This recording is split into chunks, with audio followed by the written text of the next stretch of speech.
It's all about the family, man. Welcome back, guys, to Fog Wrestling. It's the wrestling family here as we review NXT, all about D'Angelo, all about Stacks, all about say his name, and he will appear. Joe, Hendry, title matches, people staring at each other. We've got magicians making things disappear. I wish we could make WrestleMania Night 1 disappear, because that shit was absolutely garbage, and I don't want to remember that it ever happened, but still, here we are, ready to review NXT. This felt weird because I recently started doing night shift and I've barely watched any wrestling live over the past few weeks. I think the only shows I've actually watched have been both WrestleMania Night 1 and Night 2. So this is the first time I've seen NXT in weeks. Haven't seen SmackDown in a few weeks. Haven't seen Raw in a few weeks. Might actually be the first time I've watched NXT in like a month or maybe even 2 months. But anyway, we start the show annoyingly like we start all the other shows. Raw, SmackDown, WrestleMania. We get like the arena shown from outside. And then you've just got like dead air while the crappy theme song plays. And then we have Joseph. What's his name? Vic Joseph. Welcome, guys, to NXT. And then he introduces everybody, and it's just dead air. It's showing you that, oh, this arena held the NBA Game 7 or some pish. Nobody cares. Nobody gives a shit, all right? We want a fast-paced opening to the show. We want to be excited. See them having this, like, camera angle that pans in on the arena, and then you've got like 10-15 seconds of dead air before the commentator even starts speaking. That's garbage. Who thinks that's a good idea? And they do it the same way every single show. Raw, SmackDown, NXT, Premium Live Events. This is pish. I miss JR opening fast. Tonight, guys, ladies and gentlemen, welcome to the live sold-out arena, blah, blah, blah. We've got Austin taking on, you know what I mean? Like, why can't we get... Instead, it's like, hey guys, welcome to NXT. Tonight, we're in Las Vegas. This arena once held an NBA game 35 years ago. Oh, yeah, let's have more dead air. Then. Oh, here comes tonight's champion making her way to the arena. It's Stephanie VAQUER. She has one belt over her shoulder. And then you got another guy coming. Oh, and look at this man. Tonight, he will have a chance to put a belt over his shoulder when he gets a shot at the championship. Then, like, 2 other people come in. And don't forget these 2 people with their briefcase. They have a big match tonight. Stay tuned, guys. NXT. Then, like, another 20 seconds of dead air. It's pish, man. It's fucking garbage. Oh, see, people that say wrestling's good now, they've never watched wrestling. I guarantee you, the people that say this shit is good, there is no way. There is no fucking way they watched wrestling when wrestling was great. You can't have watched like the stuff. I'll be honest, right, I haven't watched like the 80s and early 90s. I've only watched like mid 90s, Attitude Era onwards, right? So I can't speak of the golden era and all these eras. I've watched bits and pieces of it, but I wasn't there week to week, month to month, so it doesn't really have that same effect. But you can't have watched wrestling that I've watched and think this is anywhere near it. It's just not possible. Attitude Era, Ruthless Aggression Era, hell, PG Era, even shits all over this crap, man. It is what it is. And then you've got some numbnuts on the internet. What the hell's the internet? On the internet, just like pretending that wrestling was good last year. Here, just because WrestleMania was better last year than it was this year, doesn't mean that wrestling was great last year. Wrestling just happened to suck less last year than it did this year. Fucking fact, right? Wrestling has not been good week in, week out for like almost 15 years, and that's the truth of it. Here, did we get some good shows in 2011, 2012? Yeah, especially Road to WrestleMania. They actually made an effort, but you know what? You also got a lot of shite in between, and I see wrestling for the last couple of years. It's not, even when McMahon was there, let's not pretend. And by the way, SmackDown was decent in 2001, 2022. Yeah, SmackDown was decent. But let's not pretend that for the most part, wrestling has been great. Even when SmackDown first went to Fox, wasn't great then. Raw wasn't great. Wrestling's been shite for a long time. With Triple H, without Triple H. And I think wrestling will be shite pretty much till it dies, if it ever dies. It's just not good, man. Anyway, let's get into the show. Don't want to rant too much, but you know, I've seen a lot of people. Some people they're arguing that like last year the build up to Mania was awesome. No, it wasn't. Yo, The Rock showed up a bit more. And was it better than... People don't understand. Just because last year's was better than this year's doesn't mean last year's was great. It just means this year's was fucking shite, which it was. But I mean, you know, come on. Anyway, right, we kick off. Liv Morgan, Raquel, they defeat Gigi Dolan and Tatum Paxley, or Paxley, I don't care what she's called. Boom, they retain the belts. We then get these two Magic guys. They bring back Lexis King's trophy, the NXT Heritage Cup. They made it disappear, and now they've brought it back. Good for them, but they say they'll only bring it back if he defends it tonight. So, he doesn't believe in magic, but he's willing to believe in it to get his Heritage Cup back. We then get a video footage of Miles Bourne and Tavian Heights competing at Josh Barnett's Bloodsport. Yeah, there you go. Ren Sinclair couldn't handle Bloodsport, so she didn't go. We then have NQCC, whoever they are, No Quarters Catch Crew. They're taking on Darkseid or some shit like that, or Dark State. People are saying this group is as good as like Nexus or the Shield or the NWO. It's like, fuck off. Four jobbers, man. 4 absolute jobbers. Dark State is dead. How about those apples? They took it to the D'Angelo family. Good for them. We then get Siobhan Evans. He steps in, says he's going to compete tonight. Congratulations. Ricky Saints comes out, goes to cut a promo. Lexis King interrupts him, says that here, Ricky, hold your horses, brother. You know, you had a historic win at Stand and Deliver, but I want my shot at the title. Ricky Saints is like, well, you had a chance a couple weeks ago. You're lost, buddy, to qualify. You're lost. Lexis King then makes it a title versus cup, and they both have a stare down. And then officials come out to break it up, and it's just like the most phoniest thing ever. Why do we need officials and referees ruining everything? Why can't two people just finish a promo and then stare each other down and just one of them walks off or both of them walk away? Why? You know what it is? It's probably because, well, this isn't the only reason, but you look at it now in wrestling. A lot of times you don't have heels and you don't have faces. Yeah, you might have like guys that are good guys almost, but even the heels, right? They're not real bad guys. It's probably difficult for people to walk away now because they don't want they don't want them to look weak. Like when you see two guys fighting, it's like when you look at, for example, CM Punk and Seth Rollins, they were brawling. And you had Tiffany Charlotte. Now, people would say, well, Charlotte's the heel. And listen, she probably, out of the two, yeah, she's probably more of a heel than Tiffany. But is she really a heel? Has she acted like a heel since she returns? No. So, normally the heel would be cowardly. The heel would retreat. The heel wouldn't want to face the face on. That was a lot of faces in there. But you get what I mean? Like, yeah, sometimes you did have, like, monster heels that wouldn't give a shit. But you know, majority of the time, the heel would have been reluctant to take on the good guy unless he had an advantage. But now it's like in wrestling, I mean, it's pretty much no heels. Everyone's pretty much a tweener.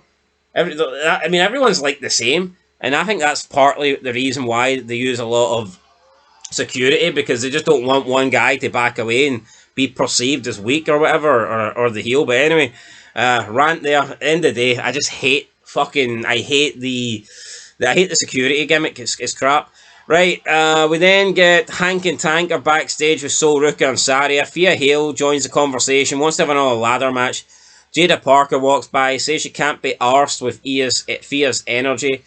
Kalani Jordan agrees with Parker. Kalani says this is not the same locker room that Fia was in 6 months ago. Kalani was also in the same locker room 6 months ago. I just do not like Kalani Jordan. There's nothing about this chick. Oh, she can do a split-legged moonsault, so what? RVD can still do it better, and he's like 150 years old, so who gives a shit at the end of the day? JC Jane then walks up, says somebody needs to take out Fia. Kalani says that's not her problem, and then JC suggests that Fallon should do it by herself. And Fallon says, well, at least I can. So it just seemed, I don't know what happened here, but it just seemed like all the women were being bitchy towards each other. I don't know if that's what they wanted to achieve, but that's what I got from it. Then we get Lexis King versus Noam Dar. Noam Dar's back. Congratulations. He wins. I hate the Heritage Cup. They need to end this bullshit. It is crap. The Heritage Cup is a fucking joke. It's not a trophy. It's like some dumb gimmick. And it needed to just retire when Noam Dar lost it. That was it. I could accept it being like Noam Dar's only, like it's his trophy and only his trophy. A bit similar to like maybe the $1 million championship, but in terms of it being another title that everyone else can win, I don't like it. It sucks. They need to retire that shit. We then see Sarah Scriber backstage with Roxanne Perez. Roxanne Perez cuts a promo. Wasn't that bad, to be honest. Probably, I don't know. I'm not saying it was great, but it wasn't bad, so whatever. Jacy Jane will be competing against Rosemary on TNA Impact this Thursday. I mean, look at this. I mean, the NXT gets Joe fucking Hendry, and TNA get Jacy Jane. And people are pretending that, oh no, this is a good trade, or TNA's not getting buried, TNA's not getting the short stick. I mean, Jesus Christ, how are they not? How the fuck are they not? I mean, TNA get all the jobbers for NXT. NXT get all the good people for TNA. Not that there's many good people, but you get my point. Anyway, but they sent Fraxium. But Fraxium suck. Alright, I mean, look at who would you rather have, Fraxium or the fucking Hardys? Wake up and smell the coffee. Third match, Fallon Henley versus Thea Hale. Thea Hale wins. She's back. I would definitely have her in my university. 100%. One-on-one classes for me and Thea Hale. She picks up the win. Good for her. Obafemi comes out. I'd stand and deliver. Me Obafemi, I retain. I the ruler. I rule NXT. Then Trick Williams comes out. Nah. You ain't gonna go on like that. Obafemi's like, I gave you your flowers, buddy. And Trick Williams doesn't want flowers. I want one-on-one. No Siobhan Evans. I ain't no regular Joe. I'm Trick Williams. Say his name and he appears. Do you believe in Joe Hendry? Well, Trick Williams doesn't, but he said the name Joe, so Joe Hendry comes out. Joe Hendry then starts bashing Trick Williams, calls him a whiny little bitch. Entitled as well. Trick Williams is like, hold on a minute, man. You had your 5 minutes on Sunday. Joe Hendry's like, well, you know what? I did lose on Sunday to the RKO, but I did it in front of 60,000 people at WrestleMania. Now, Joe Hendry can't exactly bash these people for being on NXT because he's also on NXT. Plus, at TNA, they do less, I think they do like less people, less viewers than NXT, less people in attendance. So, I mean, it's cool that Joe Hendry was wrestling in front of 60,000 people, as he claims, but he can't follow it up. He can't say, here, I was wrestling in front of 60,000, whereas you're wrestling in front of like 5,000, because that would bury Joe Hendry also, because he's here in NXT, so. Plus, I get it, he's not going to bury NXT, but the fact he's almost buried it, but without doing it, you know, because the point he's trying to make is, I was wrestling in front of 60,000 people while you weren't. Now, he says you were watching in the stands, but all he had to say was, I wrestled in front of 60,000 people, you wrestled at Stand and Deliver in front of 5. But obviously, he's not allowed to bury NXT, which, I mean, it makes sense. The guy's on NXT, I wouldn't expect him to do it, but, you know, it's like almost half in. It's almost like he delivered it, but without the punchline, if you know what I mean. It was like half cooked. I don't know. It's like eating a steak raw, I guess. I mean, whatever. Right, Joe Hendry and Obafemi then beat up Trick Williams. Good for them. We get Luca Crusfavino. He confronts Stacks in the desert. Luca says, oh, fuck. And the screen goes black. So I don't know if Luca has been taken out. Luca's been offed off screen, maybe. Who knows? We then see Lev and I don't know, Lev and I don't know what they were doing. Lev and Raquel, they were backstage making fun of the Speed Championship.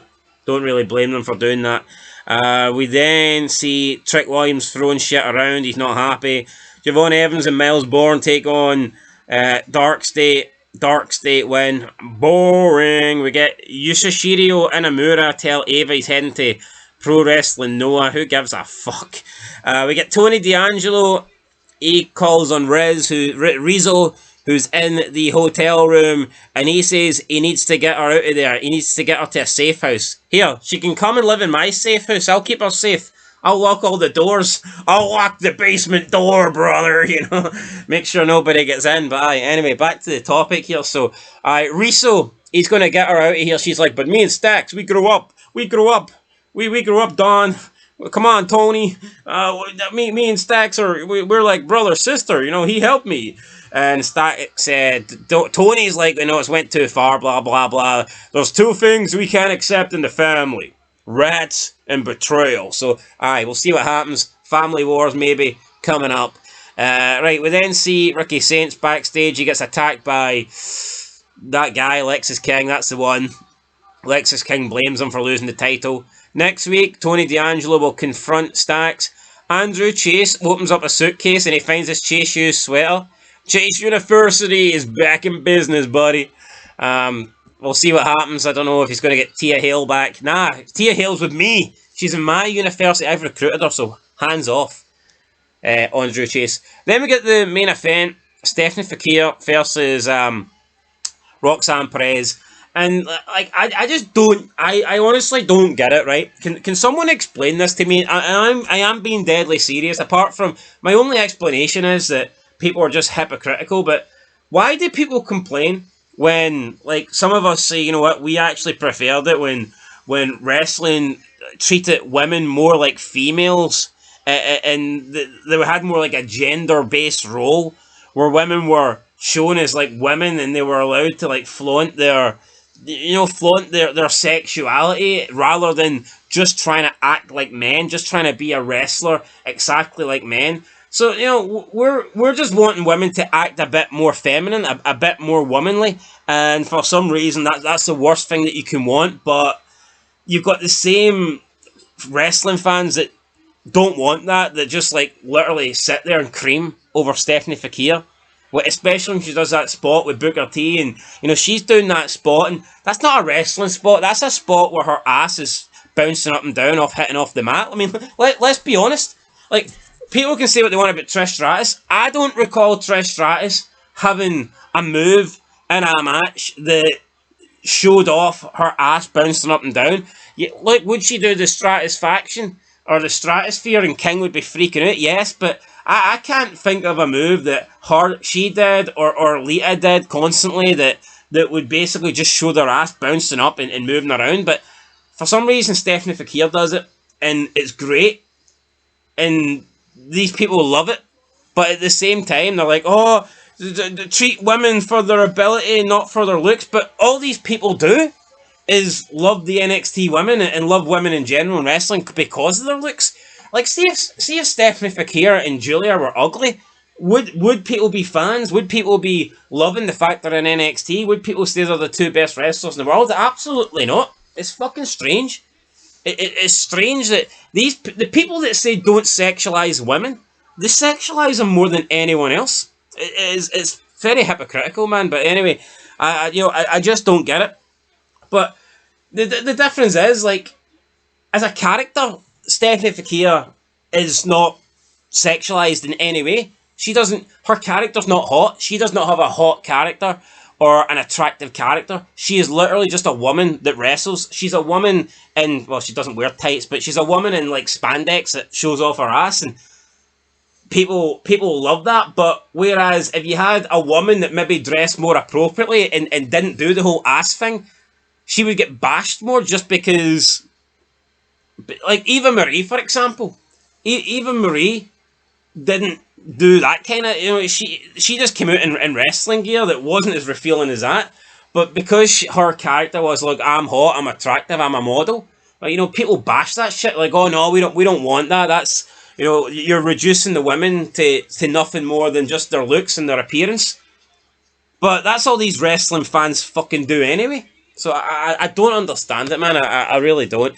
Anyway, that's not me saying Stephanie Fakir's not hot, by the way, because obviously she is, but, I mean, people don't understand this. I ranted on this a few months ago, saying that in WWE, you don't get hot females in terms of their character being hot, women portrayed as being hot. You just get hot women that are basic wrestlers, just like the men. And people can't grasp the difference, like, but if you look at it, man, it's very clear. But anyway, let's move on. Decent match. Stephanie Fakir, Roxanne Perez, NXT Championship match. Roxanne Perez loses, Stephanie Fakir wins, ends the show, Julia comes downstairs at her, and then you've got big roided up Jordan Grace staring at her as well. I mean, can Jordan Grace just, I don't know, fucking go and just put Jordan Grace in like a padded room or something, and just let her drain the steroids out of herself, because this woman's not natural, and I just want to see this roided up person on my TV screen. Or she sounds she sounds like the most manliest person on the roster. She's got a deeper voice than Oberfemi, for fuck's sake. I just don't understand it. Anyway, NXT was alright, I guess. It was alright. I mean, I like the family segment. Chase U's back. Main event was pretty good. What else happened? I don't know. A wee backstage thing with Lexus King and two comedians. It was alright, guys. You know, it wasn't the greatest show in the world, but it was alright. I'm going to give it a...